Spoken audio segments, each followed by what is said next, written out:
how to add Digicoin to Trust Wallet. So this token, as you can see, go and find it on this screener.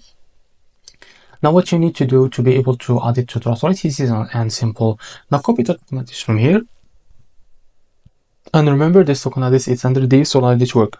Now go and open Trust Wallet for that. And now log into your accounts.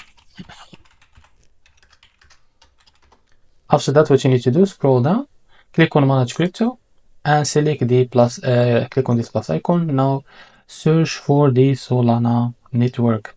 So this is it. Now paste the token address here. So click on this. So this is our token. Make sure this is the right name.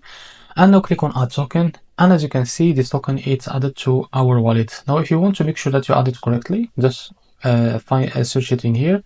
As you can see, this is our token Digicoin. So this is it. So this is how to add Digicoin token on Trust Wallet. If you found this very helpful, please like and subscribe. See you in the next video.